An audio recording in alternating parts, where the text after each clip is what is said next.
July 29వ తారీఖు శుభ బుధవారం, ఆషాఢ శుద్ధ పౌర్ణమి. ఈరోజు గురు పౌర్ణమి.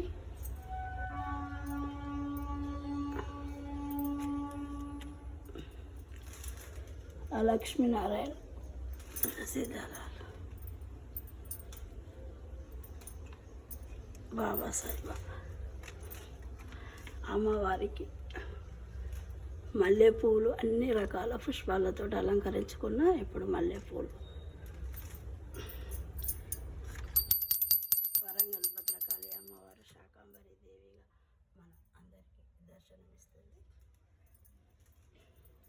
ఈరోజు గురు పూర్ణిమ, అంటే గురువులను పూజించుట అని అంటారు. కానీ తల్లిదండ్రుల తర్వాతనే గురువులు. మరి ప్రతి ఒక్కరూ తల్లిదండ్రులను పూజించి గురువులను పూజించాలి. అందరికీ ఆ గౌరీతనని దీవెనలు, అయ్యప్ప ఆశీస్సులు, అమ్మవారి కృపా కటాక్షం, బాబా అనుగ్రహం, మరి అందరి పార్వతీ పరమేశ్వరుల దీవెనలు, లక్ష్మీనారాయణ ఆశీస్సులు, సత్యదేవుని దీవెనలు ప్రతి ఒక్కరిపై ఉండాలి. ప్రతి ఒక్కరూ ఆరోగ్యంగా ఆనందంగా ఉండాలి అని నేను మనస్ఫూర్తిగా కోరుకుంటూ,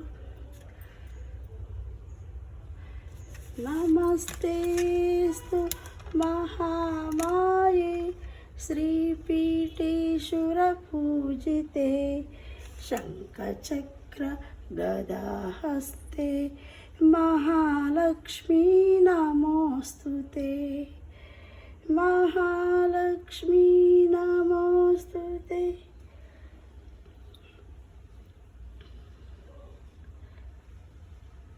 ప్రతి ఒక్కరికి ఆ వరంగల్ భద్రకాళి అమ్మవారి శాకాంబరి దేవి దీవెనలు ప్రతి ఒక్కరిపై ఉండాలి అని నేను మనస్ఫూర్తిగా కోరుకుంటున్నాను.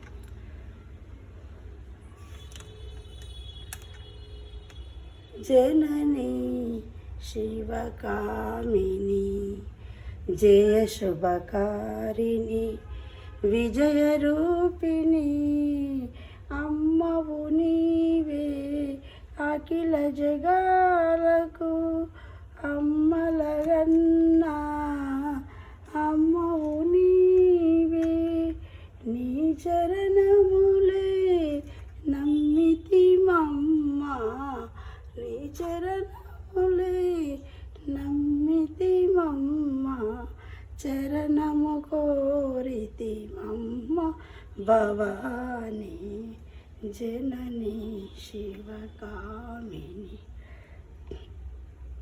ప్రతి ఒక్కరికి మా కుటుంబంపై, ప్రతి ఒక్కరి కుటుంబంపై మరి ఆ భద్రేశ్వరుడు భద్రకాళీ దేవి శాకాంబరి దేవిగా మనకు దర్శనమిస్తుంది. ఆ తల్లి అనుగ్రహం ప్రతి ఒక్కరిపై ఉండాలి అని నేను మనస్ఫూర్తిగా కోరుకుంటూ నిర్మల ఆమె.